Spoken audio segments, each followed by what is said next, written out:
रोजच्या नवीन घडामोडी बघत रहा आपल्या पुष्पावंती न्यूज चॅनलवर।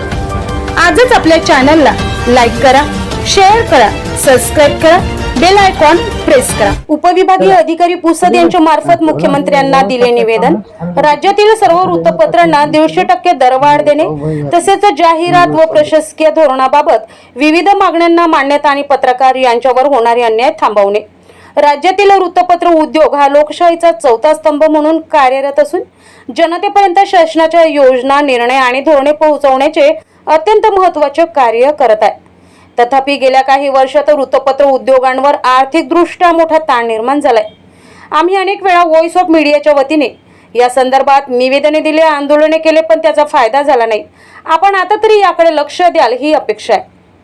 सन 2019 पासून आज तागायत कागद, प्रिंटिंग मटेरियल, केमिकल्स, वीज, मनुष्यबळ यासारख्या मूलभूत खर्चांमध्ये सुमारे 150% पर्यंत वाढ झालेली आहे।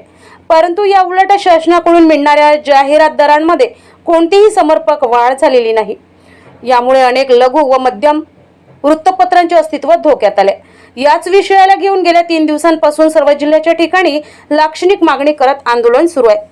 या पार्श्वभूमीवर 8 मागण्याची निवेदने व्हॉइस ऑफ मीडिया पत्रकार संघटना पुसद यांच्या वतीने उपविभागीय अधिकारी तथा दंडाधिकारी पुसद यांच्या मार्फत मुख्यमंत्र्यांना देण्यात आले। याशिवाय गेल्या काही दिवसात राज्यात पत्रकारांना लक्ष्य करण्याचे सत्र सुरू झाले।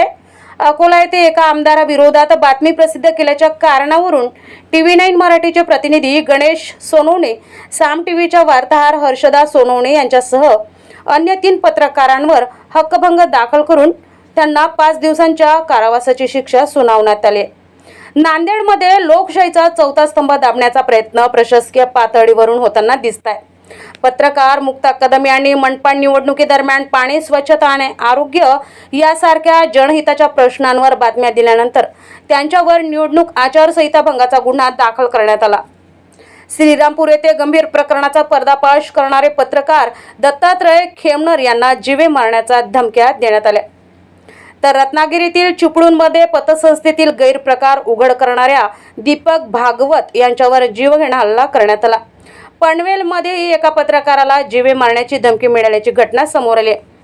नांदेड जिल्ह्यातील अर्धापूर येथे तर पत्रकारितेचा गळा घोटण्याचा धक्कादायक प्रयत्न झालाय। अवैध दारू विक्री विरोधात बातमी दिल्याने पत्रकार मनोज मन्नपूर्वे यांचे अपहरण करण्याचा प्रयत्न 8 जणांच्या टोळीने केलाय। सुदैवाने त्यांच्या पत्नीने आणि गावकऱ्यांनी धाव घेतल्याने हा प्रयत्न फसलाय।